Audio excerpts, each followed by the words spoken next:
So as an elected official, you're not really supposed to talk about failure.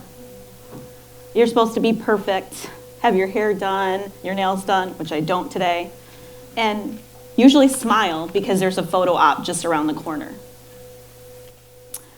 And my failure is forgetting that governing and campaign are two very different things. The day after I won my election, a good friend wrote me, and she said, "Today you stop this campaign and you move one step towards governing." And quite honestly, I didn't think that much about it. I really liked campaigning. It was exciting and fun. Even though it was very tiring, you were getting to meet people and you're sort of building this community of people you know and people who you don't know very well. I'm the kind of person that talks to people in the supermarket. And so campaigning came quite naturally to me. We even had a nickname for our supporters, the Ysasi Posse. And governing is so different, although I didn't know it at that time. It is about consensus building, and you go from this really broad group of people to 6 other people, at least in my case, who are on commission. You build consensus, you try to get a sense of where people are at, and you can really only move forward what's in front of you every other week at a time. Not quite as interesting as campaigning, in my opinion. Rebecca Solnick says that hope is the belief that something is possible.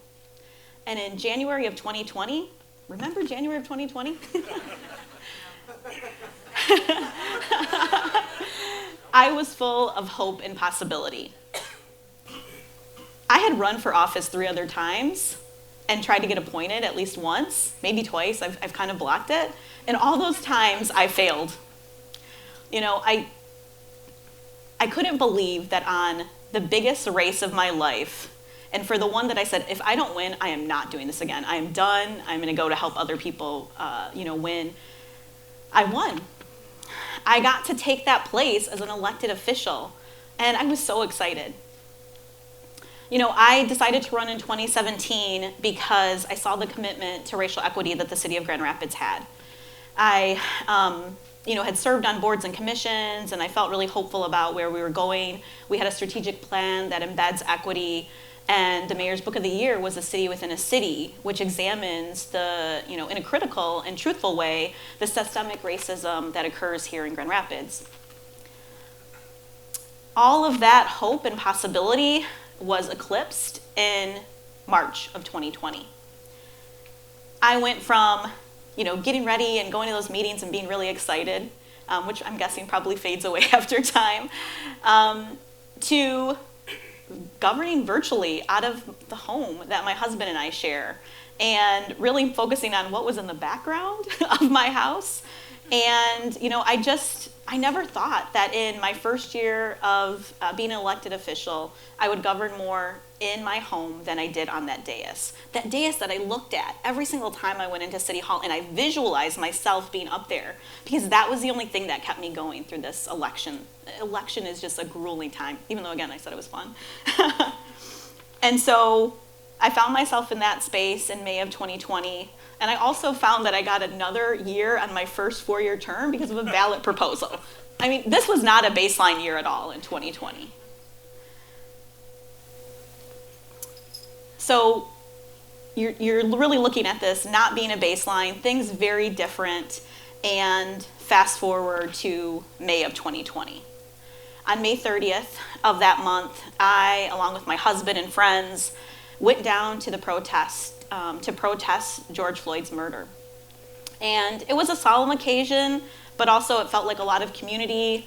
It was quiet, yet really loud, walking in the streets, holding my husband's hand and feeling like there's a sense of community here. And we went home after a few hours, and later that night I watched as those protests turned into something that I couldn't quite imagine. It was hard to think that this was happening in Grand Rapids, the place that I had grown up. My mom and dad are from here, they were born here, and I'm just like, I have never seen this before. I had lots of text messages back and forth. I had a young friend who was very concerned about writing him, like, I'll come pick you up, what's going on, where are you at? And just like a frenzy throughout the evening. I don't even really remember sleeping. I just could not turn off my brain. The next day, Raphael and I went downtown to sort of survey what had gone on, to hopefully see if we could help with any cleanup. We weren't sure if we were actually going to get in the way, to meet friends, and it was a beautiful sunny day. I was actually supposed to go plant native species on Plainfield with the North Quarter CIA, and that whole day had just turned completely different. It was pretty heartfelt to see people downtown and sort of a sense of community.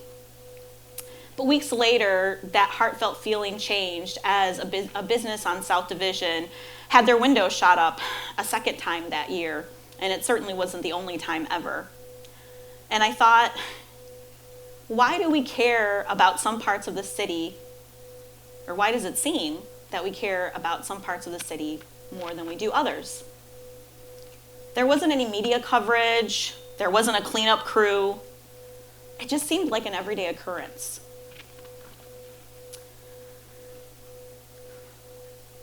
In June 2020, my inbox became overflowing. You know, when you become a commissioner, they're like, these are the things that you should do to kind of stay up to date on things. Again, not a benchmark year. I had so many emails in my inbox. Most of those emails were from people who were calling to say, I want to see change in the way that we police in our city. Some of it was calls for different tactics. You might remember 8 Can't Wait. Some of it was for body cams. We already had those in the city. Some of it was for more training, bias awareness. Some said they didn't see any change that was needed at all. And some wanted right out abolition of our public safety system. There was one community group that put forth a motion or an idea of reducing our police budget to 32%. They had really a cross-section of support. And I thought, you know, maybe this idea of this 32% mandate that was created back in 1995 upon fears, I truly believe fears, to say we need to have this minimum without knowing what would be in front of us in the future. The conversations I were having during that time were very uplifting, they were exciting, and it felt like things were moving along much quicker than I thought they probably would, you know, back in 2019 or at the start of 2020.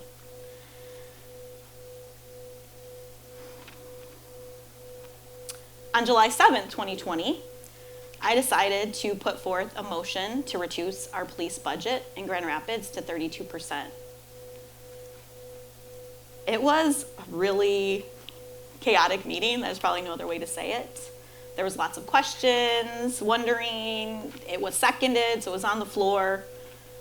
But there was a lot of questions, and I decided to table my motion to the evening so that a legal review could occur. Throughout the day, my phone was blowing up. I mean, you know, I think on Tuesdays people kind of check in, but it was just overwhelming number of texts and messages I was receiving. There were calls from media, like, what are you thinking? What's going on? And talking with some colleagues. We were meeting virtually, but I was in my office at City Hall because I just needed to get out of my house, I think, at that time.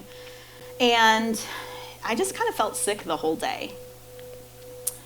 About 20 minutes before the meeting started at 7, I was told, and my colleagues were told, that my motion could not move forward because it didn't meet the standing rules of our body. I was really pissed. I was frustrated. This was something that was being discussed, not just on social media and not just with a group of outlier folks and not just by me, but by other commissioners and by people asking, like, why do we have this mandate? Because really, if you look across, public safety systems are so different, and I think they're designed in that way so that systemic change can occur. So very frustrated.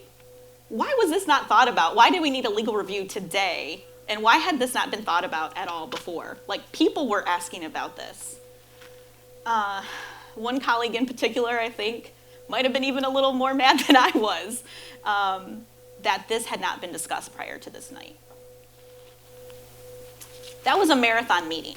So some were talking about watching the meetings and, you know, tell me when a certain thing happens or a certain person comes on. But we sit there through the whole meeting, and I work really hard, both on the dais and virtually, to not have my phone and to really pay attention. People have their 3 minutes, and it is my job to listen, even if I don't agree, even if I feel like their idea is way off. It is my job to do that. I firmly believe that.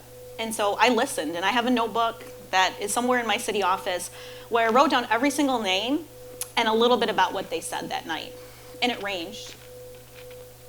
And we finished about 1 o'clock, and I was exhausted. My eyes were blurry. I was hungry. Some of you know that I'm a chicken tenders connoisseur. I wanted chicken tenders, but we can't get chicken tenders at 1 a.m. in Grand Rapids. Well, I probably should have went to Z's, but anyways. And so I was just exhausted. Like that feeling that you get, I've never been a parent, but I imagine that's what all the parents out there have felt, where your mind and your body just can't match up. I was so exhausted that night, I actually backed up into one of those pillars in City Hall. Yeah. Like, some of you who know me, I am such a careful person in so many parts of my life, and I was so angry that I hit this barrier right behind me. I mean, I have a Jeep with a system that tells you what you're backing into. I surveyed the damage, was like, there's nothing I can do, I'm going home. And I silently cried to myself, really more upset about what had happened that day than I was about the damage to my vehicle. In the days following, I felt I had detonated my life, like for real. Like, I just started doing this. What am I doing? I had people who distanced themselves from me, who I thought maybe we had a relationship with. I had people who had so much support to me and checked on me and like my mental health. And I also had somebody that told me, if I don't want police in this city, then I should wear a bulletproof vest when I leave my home.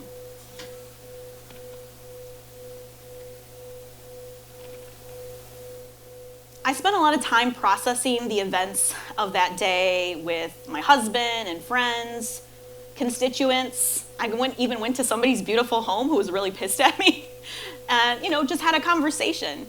And even my, beloved predecessor, Ruth Kelly, about what was going on. And all of this sometimes was happening just like on my porch, and they were there because of COVID. I wondered, was my failure in not talking to more people about this before, even though I had verbalized that in a lot of different ways? Was it in not being prepped more with the standing rules? West Wing fans, you have to know the rules, and that's how you win? Was it just simply talking more about where I thought that money should go? I wasn't quite sure, but I felt really isolated during that time. In some ways you're around all these people, but you can feel very alone. And I thought, had I hurt my long-term political aspirations, this was only the first year. Had I hurt my future career opportunities? I had people who were definitely not just threatening from a physical standpoint, but were threatening from my ability to live in the city and to make a living for myself and my family. I also felt really guilty that I was so concerned about what was going to happen to me personally than thinking about the whole reason that I put forth this motion. In some ways, July of 2020 to January of 2021 are sort of a blur. Some of the conversation shifted, things sort of quieted down, and it was sort of on to the next thing in the way that governing is.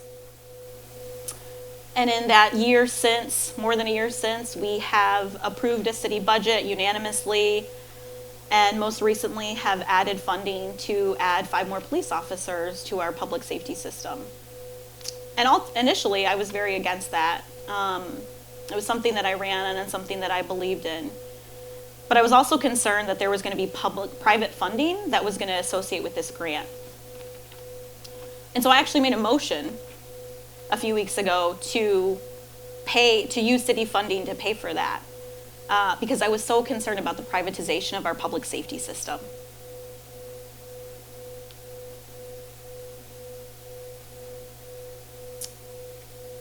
So I don't think my failure is in making that motion. I don't regret it.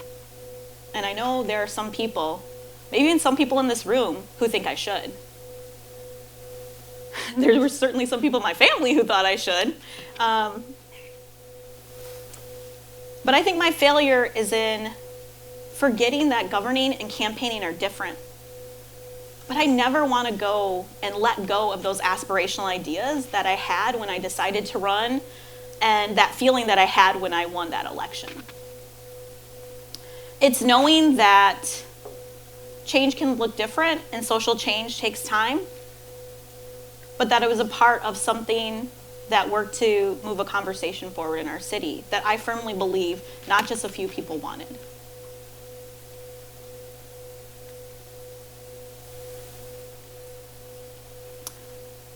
So when I think about how this change will occur, I hope that it occurs organically. I hope that more and more of us talk about how will we solve affordable housing in the city long term, long beyond the 2 terms that I'll have. How do we end homelessness as I drive downtown, back and forth to work and to city commission? How will we deal with the urgent reality of climate change?